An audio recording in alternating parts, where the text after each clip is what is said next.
Mainly here at Texas State, I'm focusing on the ecology of wildlife diseases. One of the areas that I just recently started working on with collaborators in northeastern Mexico is about vampire bat research because they have the possibility of transmitting rabies. They are completely different in their ecology. The frittelle bats are insectivores. They're high speed and long distance flyers, whereas the vampire bats, they are just like more short distance. And also they roost in smaller groups. And as you know, just like frittelle bats, they occur in millions. The frittelle bats are migratory. Many times people have asked me if just like vampires are migrating Texas. No, they are not migratory. What happens is that if climate change, just like the changes and then the temperature changes, then they can extend their range. As long as we have cold winters here in Texas, they are not going to be here. Vampire bats, they are amazing in the sense that they highly specialize and only eat blood. The animals are not here and we already have benefit from them because research on the saliva of these bats has come out with an anticoagulant, and people that discovered it later went out to the medical arena. These animals can potentially be harmful for cattle, and because of the way that they feed, that they need to bite the animal and they will leak the blood that's coming out of it, they have the potential of transmitting rabies. Now, since they occur in low numbers, their effect is highly localized and they can be managed.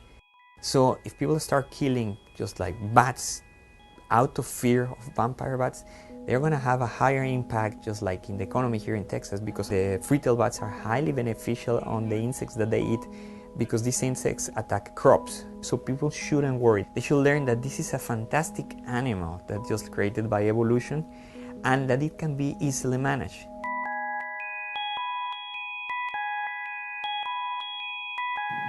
That was an excerpt from Texas State University on their YouTube channels on vampire bats, myths versus facts.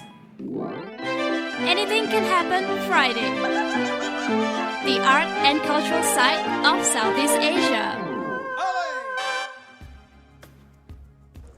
Welcome back to Durian ASEAN. You're with Grace at Anything Can Happen Friday.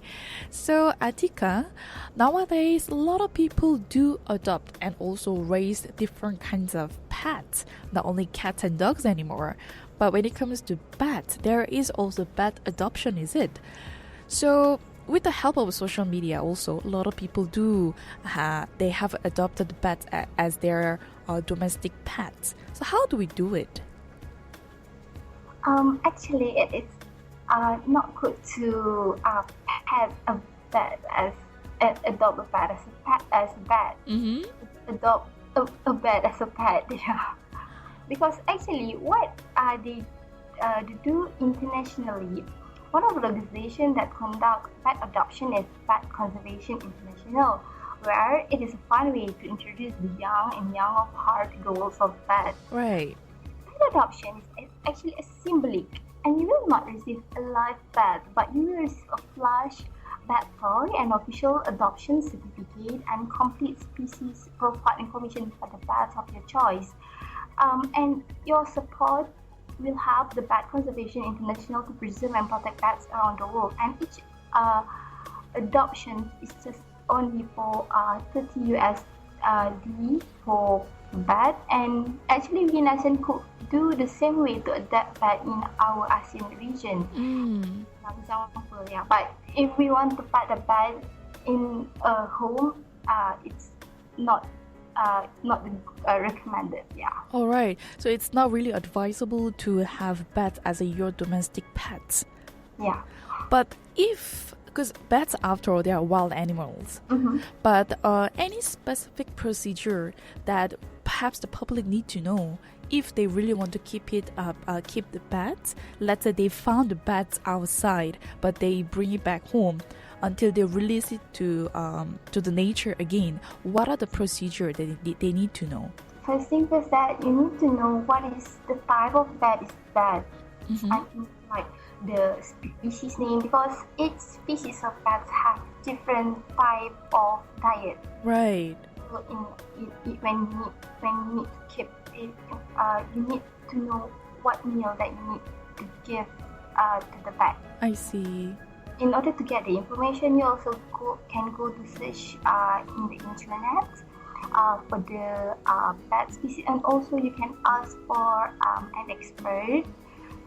You can take a picture of the bat and then show them, and also you can ask what they should do to do next in order to make sure the bat stays safe. Yeah. All right. So, Atika, what is perhaps the next program that you are going to participate and you would love to share with us? Yeah, because currently actually I'm in a phase of thesis writing for my PhD. Right. So I would like to concentrate on it. But after I finish with my study, I would like to do more awareness program.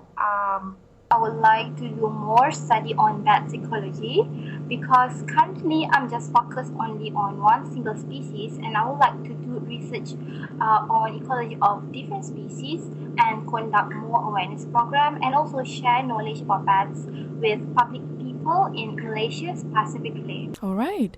So all the best with your thesis, Atika, and I hope that we can also conduct another interview once you set your campaign and also awareness program in the future.